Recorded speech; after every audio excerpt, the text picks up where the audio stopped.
صاحب اپنا ماشاء اللہ تعلیم یافتہ ہے، اور اس وقت مثلا خاندان کے کافی سارے بزرگ اٹھ گئے، تو کچھ لوگ کبھی کبھی خیال کرتے ہیں کہ ملک عمر یا مثلا اس پوزیشن میں ہیں کہ اگر وہ سیاست میں آئیں اور ساتھ مشتبہ مثلا، اگر دونوں یہ مل جائیں، ساتھ ابراہیم مثلا اور باقی لوگ مل جائیں، تو شاید وہ پرانی بہاریں بہت جلد واپس لوٹ آئے. کیا خیال ہے اس کے بارے میں؟ اچھا، یہ ہے کہ ہمارا جو کلچر ہے پاکستان کا، وہ یہ ہے کہ ایک خاندان جب پالیٹکس میں آ جاتا ہے تو پھر تھوڑا سا اس کو وراثت کی شکل دے دی جاتی ہے. جی تو یہ دیکھ لیں کہ بھٹو صاحب آئے تو وراثت آ گئی، جی اور اسی طرح میاں صاحب آئے تو وراثت آ گئی. جی ٹھیک ہے، باقی سیاستدان جو ہیں، خان عبدالولی خان آئے تو وراثت آ گئی.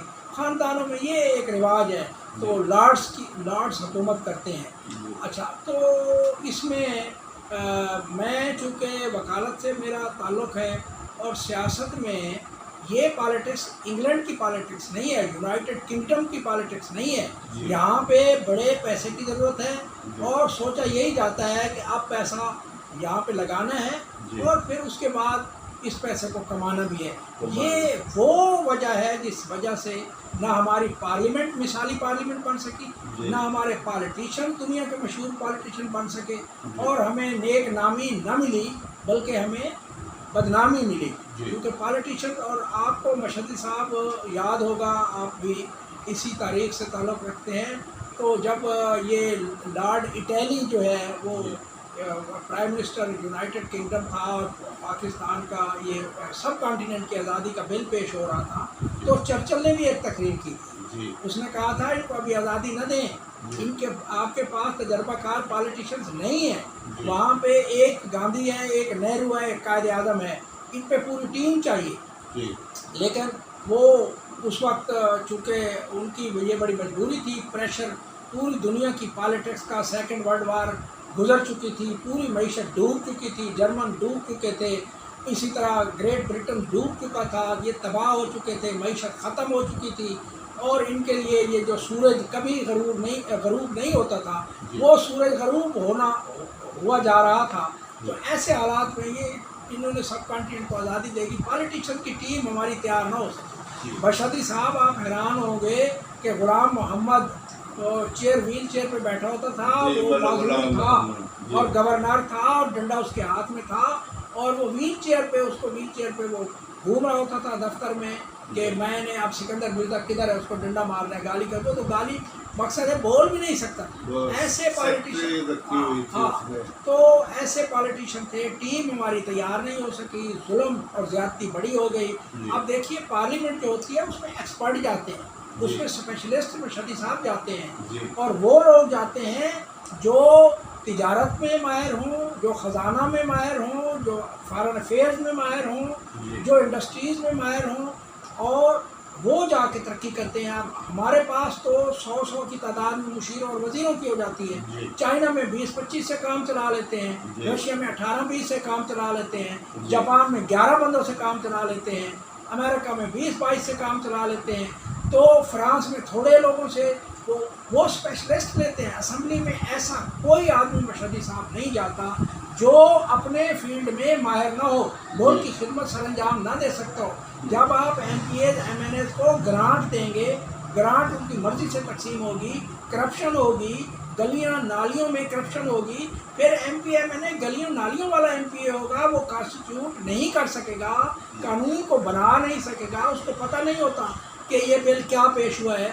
صرف یہ ہوتا ہے جو ہاؤس میں جو گورنمنٹ پارٹی ہوتی ہے وہ بل پیش کرتی ہے، ان کو پتہ ہے اس بل میں ہاتھ کھڑے کرنے ہیں. جو اپوزیشن بل پیش کرتی ہے ان کو پتہ ہوتا ہے کہ یہ بل اپوز کرنا ہے، وہ تو بل پڑھنے کی صلاحیت نہیں رکھتے. جی اب آپ گریجویٹ کی حد تک ممبر پارلیمنٹ بنانے کے لیے تیار نہیں ہیں. اب آپ کے پاس ان پڑھ لوگ چلے جاتے ہیں. میں یہ نہیں کہتا وہ محب وطن ہے، نہیں ہے، میں یہ کہتا ہوں محب وطن بھی ہیں، لیکن وہ صلاحیت نہیں رکھتے ممبر پارلیمنٹ کی حیثیت سے، اپنے فرائض انجام نہیں دے سکتے. اگر آپ نے ترقی کرنی ہے، ملک نے ترقی کرنی ہے، پھر آپ کو پڑھے لکھے لوگ بھیجنے پڑیں گے جو وہاں جا کے جس ڈپارٹمنٹ میں جائیں.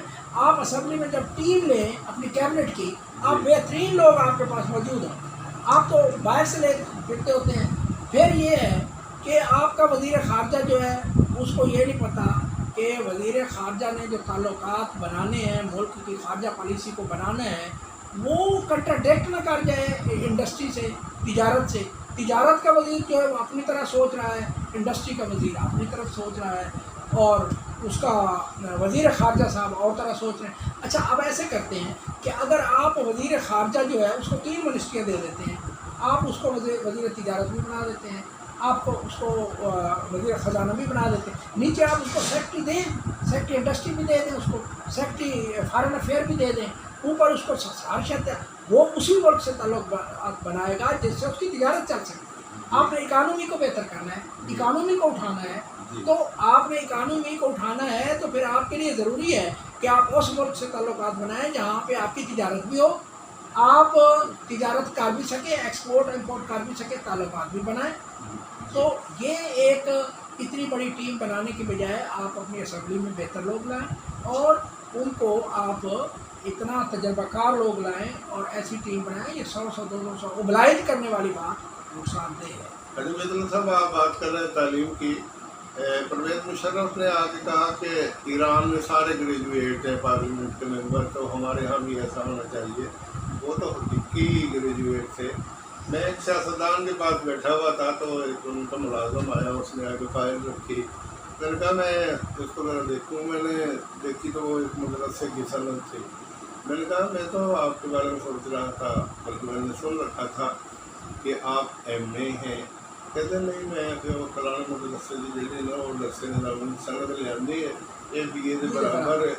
تو حقیقت ہے کہ 2002 کی جو اسمبلی تھی اس سے یہ سلسلہ شروع ہوا اور تقریباً آدھے ممبر درس نظامی کیے ہوئے تھے. اور اس طرح یہ حال ہے ہمارے. اور حقیقت ہے کہ جو پڑھے لکھے لوگ ہوتے ہیں وہ پڑھی لکھی بات کرتے ہیں، وہ سمجھداری کا ثبوت دیتا ہے. حقیقت ہے کہ پاکستان دنیا میں مزاج بن کے رہ گیا ہے. اچھا مثلا صاحب، آپ ماشاء اللہ تاریخ کے طالب علم رہے اور پنجاب یونیورسٹی کے شعبہ تاریخ میں آپ نے نام بنایا بھی اور کمایا بھی. یہ سلطنت عثمانیہ جس کے بارے میں علامہ اقبال نے کہا تھا، عثمانیوں پہ کوہ غم ٹوٹا تو کیا غم ہے کہ خون 100,000 انجم سے ہوتی ہے سحر پیدا. اس کے بارے میں آپ کیا معلومات کرتے ہیں؟ اچھا میں مشہدی صاحب ایک چھوٹی سی گزارش کرتا چلوں کیونکہ وہ پھر دوبارہ اس موضوع کی طرف شاید ہم نہ آ سکیں. میں گزارش یہ کرتا ہوں کہ یہ ترکی نے ترقی کیسے کی؟ جی ترکی تو مرد بیمار تھا، مرد بیمار، وہ کیسے اوپر آیا؟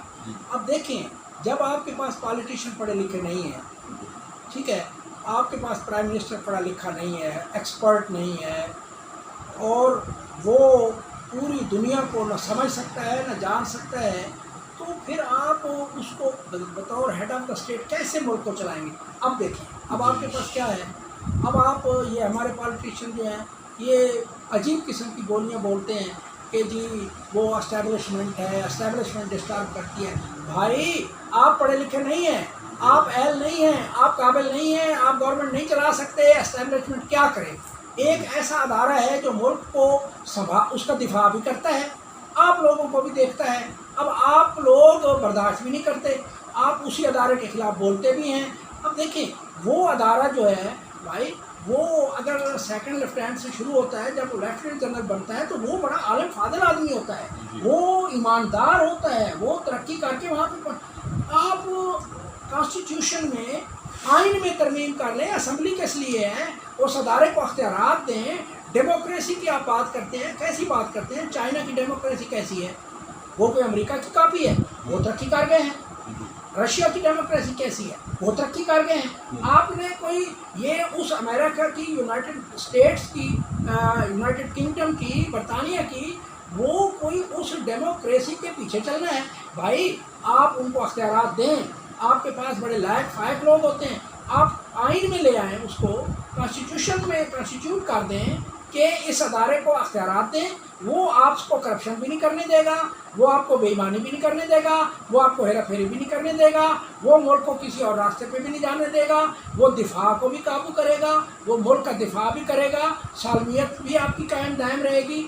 اور آپ کے میں جو جو انٹرفیئرنس اس کی ہے وہ قانونی ہوگی اور ملک ترقی کرے گا. اگر آپ یہ سمجھتے ہیں کہ آپ کو اسٹیبلشمنٹ بھی ہاتھ نہ لگائے اور آپ لوٹ مار بھی کرتے رہیں تو پھر آپ ترقی نہیں کریں گے. یہ آخری چانس ہے. جی اسٹیبلشمنٹ کو ایسے نہ کریں. افسوس کی بات ہے بھائی، دیکھیں کورٹ مارشل جو ہے وہ اس ادارے کا ذاتی معاملہ ہے. اس کے پاس پوری معلومات ہیں، وہ جس کا چاہے کورٹ مارشل اپنے ملازم کا کر سکتا ہے. آپ کو کیا اختیار ہے؟ آپ ٹی وی پہ آ کے بیٹھ جاتے ہیں جی میرے ساتھ اس نے یہ بات کی تھی، وہ انٹرسٹڈ تھا. وہ ایسی باتیں نہ کریں. بلکہ آرمی کو بھی چاہیے، چیف کو بھی چاہیے کہ وہ کورٹ مارشل کرے. یہ اس کا اپنا معاملہ ہے، اس کو کوئی روک نہیں سکتا. جس نے اگر اس نے کوئی وائلیشن کی ہے اس کو سزا ملنی چاہیے، اور اس کو ملک میں یا دنیا میں بدنام آرمی کو نہ کریں. آرمی کا جو بھی افسر ہے وہ قیمتی ہے. وہ ریٹائر ہو گیا قیمتی ہے، اور وہ ریٹائر نہیں ہے قیمتی ہے. ہمارا ہر آرمی چیف قیمتی ہے، ہمارا ہر لیفٹیننٹ جنرل قیمتی ہے، ہمارا ہر کیپٹن اور لیفٹیننٹ قیمتی. اب یہ ہماری متاع ہے، یہ ہماری دولت ہے. آپ ان کو ڈسٹرب نہ کریں. پبلک مہربانی کریں، ٹی وی پہ آ جاتے ہیں، آپ وہ باتیں کر رہے ہوتے ہیں، میٹیریل پرووائڈ کر رہے ہوتے ہیں. بھائی آپ کو اس کو پولیٹیسائز کیوں کرتے ہیں؟ آپ ایک آدمی کا کورٹ مارشل ہو رہا ہے، اس کو آپ نے دیو قامت بنا دیا ہے. اس کو بتا کے کہ یہ سیاست میں حصہ لے.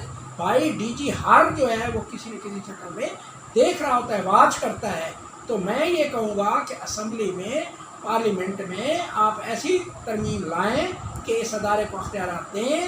یہ ادارہ پوری طرح اثر رکھے، یہ اپنی مرضی سے اس کو چلائے. یہ ملک ترقی ضرور کرے گا. آنیسٹی اور سنسیریٹی یہ آپ کے پاس نہیں ہے، یہ اس ادارے کے پاس ہے. آپ اس ادارے کے خلاف باتیں بھی کرتے ہیں جب آپ کی مرضی آتی ہے. جب آپ ایک اگر جنرل کے خلاف بات کر رہے ہیں تو پوری آرمی کے خلاف بات کر رہے ہیں. تو مشہدی صاحب میری گزارش یہ ہے، اگر ترقی کرنی ہے تو پھر ادارے کو عزت بھی دیں، احترام بھی دیں، اور ایسی ایکٹیویٹیز بھی پالیٹیشین نہ کریں. جی اچھا ملک صاحب، موجودہ دور میں بڑی جو ریاستیں ہیں، امریکہ ہے، روس ہے یا چائنا ہے، تو ہمیں آنے والے وقت میں ان میں سے کس کے ساتھ چلنا چاہیے تو ہماری بہتری ہے، اور کس کو چھوڑ دینا چاہیے تو ہماری بہتری ہے؟ دیکھیں میں آپ کو گزارش کروں کہ اس وقت دنیا جو پوری ہے وہ اکانومی کے پلر پہ کھڑی ہے. اپنے اپنے ان کے پلر ہیں، انہیں پہ وہ کھڑے ہوئے ہیں. جن کی اکانومی کمزور ہے وہ ملک بھی کمزور ہے، جی اور جن کی اکانومی مضبوط ہے وہ مضبوط ملک ہے. اب ڈیموکریسی جو ہے اس کو بیسیکلی ایک فارمولہ بنا دیا گیا کہ اس ڈیموکریسی کے ذریعے آپ ترقی کر سکتے ہیں. دیکھیں ڈیموکریسی لے آئیں یا خلفائے راشدین تھے تو انہوں نے کیسے ترقی کی تھی؟ انہوں نے، ان کے پاس ایمانداری تھی، دیانتداری تھی، سنسیریٹی تھی. انہوں نے ترقی کی، انہوں نے پوری طرح فتوحات کی. آپ جب تک سنسیریٹی اس معاشرے کو اسی طرح اگر ایجوکیٹ نہیں کرتے کہ یہ ایماندار معاشرہ بنے، یہ دیانتدار لوگ بنے، اب نیچے سے آپ نہیں کر سکتے. براٹ اپ نیچے سے آپ اوپر نہیں لے، آپ اوپر والوں کو ٹھیک کر دیں، اوپر والے ٹھیک ہو جائیں گے، نیچے سارے کے سارے ٹھیک ہو جائیں گے. یہ ملک ترقی. اب ڈیموکریسی کی آپ فرما رہے ہیں، بھائی چائنا کی ڈیموکریسی، چائنا جو اس کی اپنے اسٹائل کی ڈیموکریسی ہے، رشیا کی اپنے اسٹائل کی ڈیموکریسی ہے، جاپان کا اپنا اسٹائل ہے. تو بھائی ہم نے ترقی کرنی ہے ایمانداری دیانتداری کے ساتھ. اس کے لیے یہ ضروری نہیں ہے کہ ہم ان کو کاپی کریں جو 400 سال پرانی ڈیموکریسی ہے انگلینڈ کی، یا ہم امریکہ کی 200 سال پرانی ڈیموکریسی کو. ہم نے یہ نہیں دیکھنا. آپ اسٹیبلشمنٹ کو رول دیں قانون میں، آئین میں، اور اس کے بعد پڑھے لکھے لوگ آ جائیں گے اور وہ لیگلائز ہو جائے گا سب کچھ. پھر دیکھیں گے ملک کیسے ترقی کرتا ہے. یہ ہیرا پھیری نہیں کرنے دیں گے، یہ بے ایمانی بھی نہیں کرنے دیں گے. اور یہ جو ایم پی اے پھر رہا ہوتا ہے، یہ آپ کی نالی بن گئی، یہ آپ کی گلی بنا رہا ہوں، یہ آپ کی پول بنا رہا ہوں، یہ انسلٹ ہے، پوری دنیا میں انسلٹ ہے. انگلینڈ میں کینڈیڈیٹ نہیں ملتا، وہ گلیاں نہیں بناتے، وہ سڑکیں بھی نہیں بناتے. یہ لوکل گورنمنٹ کا کام ہے. لوکل گورنمنٹ کا کار ایم پی ایم این اے پھر رہا ہوتا ہے. اور وہ لوگ جو ہیں وہ بیچارے ان پڑھ ہیں، غریب ہیں، ان کے وسائل نہیں ہیں، ان کے پاس ذریعہ آمدنی نہیں ہے، روزگار نہیں ہے. پریشر اوپر سوسائٹی کا بڑے لوگوں کا ہے. وہ مزدور جو ہے، وہ کسان جو ہے، اس کا حال بے حال ہے. تو آپ مہربانی کریں اس کو تھوڑی سی اس کی ترمیم کر لیں، کوئی حرج نہیں. ترکی نے بھی اسی طرح ترقی کی تھی. آج ترکی یورپ میں بڑا طاقتور ملکوں میں شمار ہوتا ہے. اللہ مہربانی آپ دیکھیں سعودی عرب کو دیکھ لیں، سعودی عرب کون سی ڈیموکریسی ہے، آپ اس کو دیکھ لیں،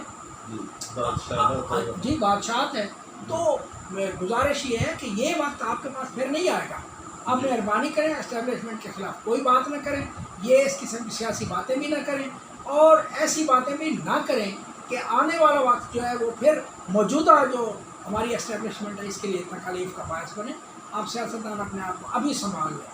اچھا مرزا صاحب، اب آپ پاکستان کی جو موجودہ صورتحال، سیاسی صورتحال ہے اور حکومتی صورتحال ہے، اس کے بارے میں آپ کا کیا خیال ہے کہ کیا ہونا چاہیے؟ کیا یہی حکومت چلتی رہنی چاہیے یا کچھ آوازیں اٹھ رہی ہیں کہ قومی حکومت قائم کر دی جائے؟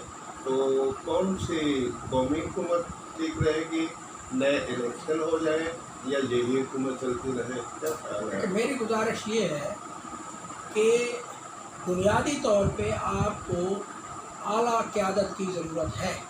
بنیادی طور پہ آپ کو ایماندار قیادت کی ضرورت ہے.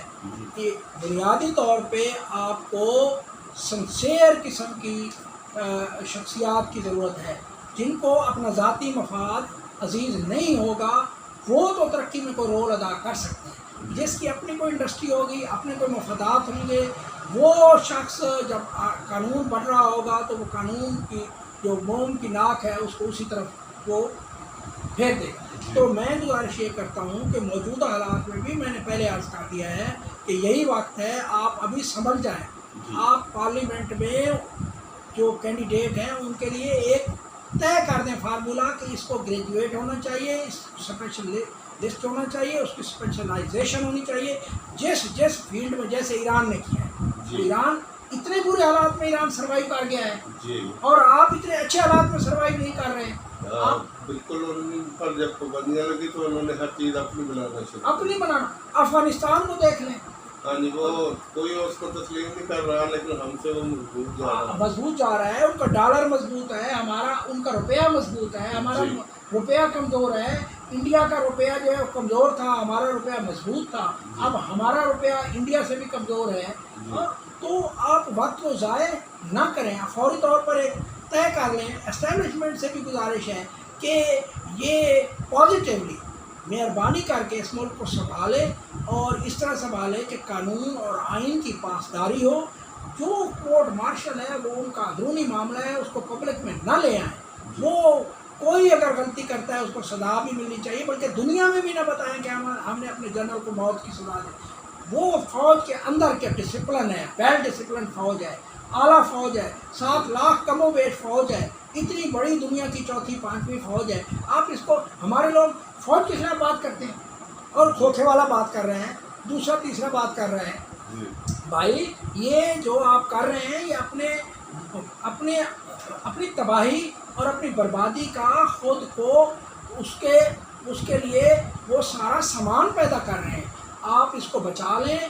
آپ اعلیٰ لوگ لے آئیں، آپ ان کی گرانٹ ایم پی ایز کی بند کر دیں، خدا کے لیے بند کر دیں، تو پھر یہ ملک بچے گا. اگر آپ نے ان کو گرانٹس دی، ان کی ڈسپوزل پہ ہوئیں، ان کی مرضی سے منصوبے بنے، تو یہ پھر قانون بنانے والے نہیں ہیں.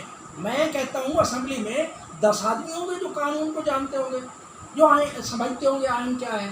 باقی لوگ تو سرسری علم رکھتے ہیں، نالج رکھتے ہیں. تو مشہدی صاحب یہ وہ وقت ہے کہ آپ ان حالات میں آپ دیکھ لیں نا کہ اب وہ صحیح طریقے سے الفاظ بھی ادا نہیں کر سکتے. ہمارے لیڈر جو قائدین ہیں وہ بول بھی نہیں، بتا نہیں سکتے کیا کہنا چاہتے ہیں. تو بھائی آئین تو خیر ان کو پتہ ہی نہیں ہے نا، نہ قانون کا پتہ ہے. تو چلو ان پہ تنقید ہمیں نہیں کرنی چاہیے. ہم پازیٹیو لے لیتے ہیں کہ وہ بھی ترقی کے لیے کوئی کارنامے سر انجام دیں. مجھے یاد لگا 1985 کی جب اسمبلی وجود میں آئی تو ظاہر وہ نام کے حساب سے اے سے جو شروع ہوتے ہیں وہ سیٹیں الاٹ ہوتی ہیں، کرسیاں. تو سندھ سے تعلق رکھنے والے 2 کم پڑھے لکھے بابے کامیاب ہو گئے. تو وہ دوپہر کا جب وقفہ ہوا تو وہ جانے سے پہلے اپنے ساتھیوں اتار کے اپنی سیٹوں پہ رکھ دیا تھا، سیٹیں بن جانا ہو جانا. یہ بڑی بات ہے، بڑی ایسی بھی ہے. اچھا، یہ جاوید چودھری کے قابل آگو سن رہا تھا وہ بتا رہے تھے کہ عطا اللہ مینگل نے استعفیٰ دے دیا کہ میں لوگوں کی توقعات کو پورا نہیں اترا.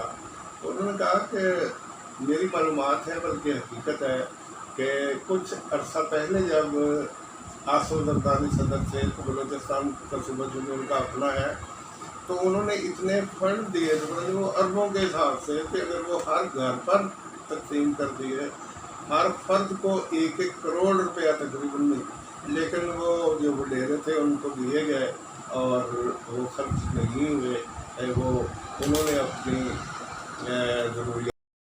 اچھا مشہدی صاحب جی وہ ایک آپ نے صحافت کے متعلق فرمایا نا تو میں گزارش یہ کرتا ہوں کہ ہمارے پاس بڑے قیمتی بڑے مایا ناز قسم کے صحافی موجود ہیں. جاوید چودھری صاحب ہیں, حامد میر صاحب ہیں, ہارون رشید صاحب ہیں, کلاسرا صاحب ہیں, سلیم صافی صاحب ہیں, حامد میر صاحب ہیں, بڑے فخر والے ہیں, تو یہ عمران صاحب ہیں.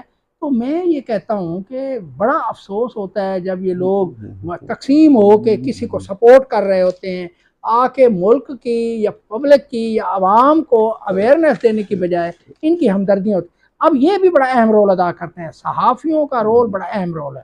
تو یہ بھی میں گزارش کروں گا کہ تاریخ دان نے تو تاریخ لکھنی ہے, یہ کوئی مت بھولے کہ وہ خاموش بیٹھا ہوا ہے, ہسٹری اپنی جگہ پہ لکھی جا رہی ہے. جاوید چودھری کا رول جو ہے 20 سال بعد ضرور بیان کیا جائے گا, حامد میر کا ضرور بیان کیا جائے گا, ہارون رشید کو ضرور ڈسکس کیا جائے گا, کلاسرا صاحب کو, ارشاد بھٹی صاحب کو, تو ان کو سب کو ڈسکس کیا جائے گا. تو اس وقت پھر پانی کا پانی ہو جائے گا, دودھ کا دودھ ہو جائے گا. ملک کی تنزلی میں جن کا رول ہوگا وہ بیان ہوں گے, تاریخ خاموش نہیں رہے گی. تو میں یہ کہوں گا کہ ابھی یہ صحافی سنبھل جائیں, ابھی یہ صحافی سنبھل جائیں, اور ملک کو یہ بچانے میں ان کا رول بڑا ہے. یہ بڑے لائق لوگ ہیں, میں بڑا متاثر ہوں ان لوگوں سے, جاوید چودھری صاحب سے, حامد میر صاحب سے, ہارون رشید صاحب سے, کلاسرا صاحب سے, جن کا نام میں نہیں لے رہا, عمران صاحب سے. یہ بڑے لائق فائق لوگ ہیں, ان پہ فخر ہے.